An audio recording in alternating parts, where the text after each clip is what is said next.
Assalamu alaikum class. This is Dr. Yasir Fahim. The topic of our today's lecture is recursion. Before beginning this topic, I would like to give a brief overview of this course. Why? Because we are beginning the second phase of this course from today. The course of data structures is primarily divided into three major portions. In the first part of this course, we taught you linear data structures and their possible applications along with possible implementations. In the first part, we taught you list abstract data type and its possible implementations, which included static structure-based implementation. I'm talking about array-based list. Then we taught you implementing list abstract data type using dynamic structures. We implemented list abstract data type used as a linked list, singly linked list, then as a circular linked list, and then as a doubly linked list.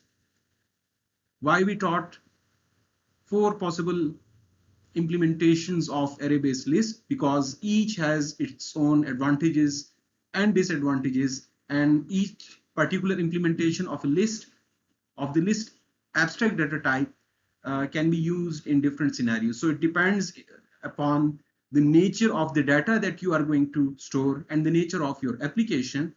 As per its requirements, you are going to use one particular implementation of the list data structure. Okay. Then in the second phase of the first part, we taught you stack and queue data structure, and you studied both array-based implementation and linked list-based implementation. Both implementations have their advantages and disadvantages. Our main focus during the first part of the course was on the applications of these data structures, how they can be used in the real life when you are going to be programming various applications, developing various applications. In the second portion of this course, which begins today, we will teach you recursion. Next, we will teach you basics of algorithmic complexity computation, so that you learn how to compute best case, average case, and worst case complexities of various algorithms.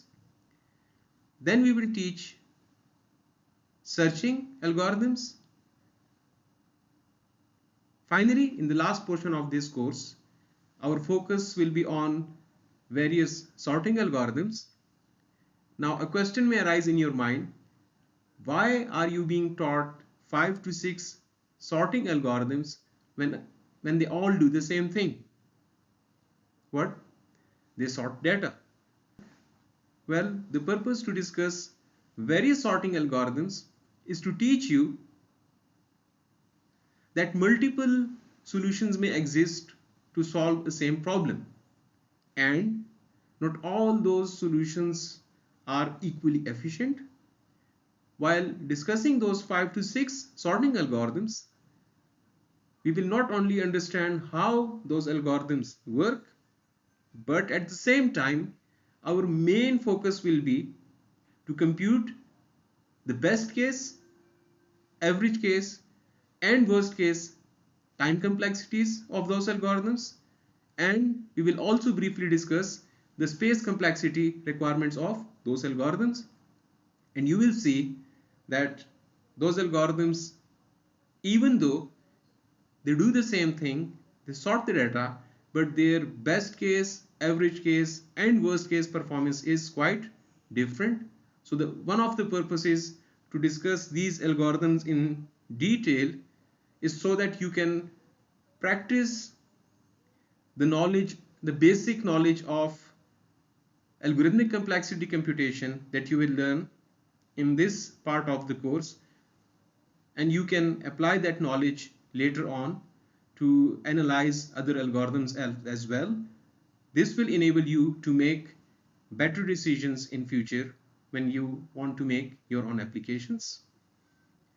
Finally, in the last portion of this course, Our focus will be on non-linear data structures.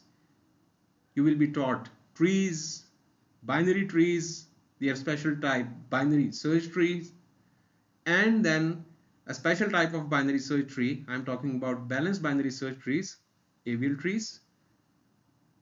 We will discuss graphs, and finally we will end this course with hashing and heap data structures.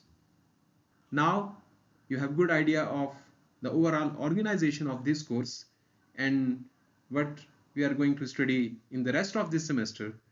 So let us begin our today's topic, recursion.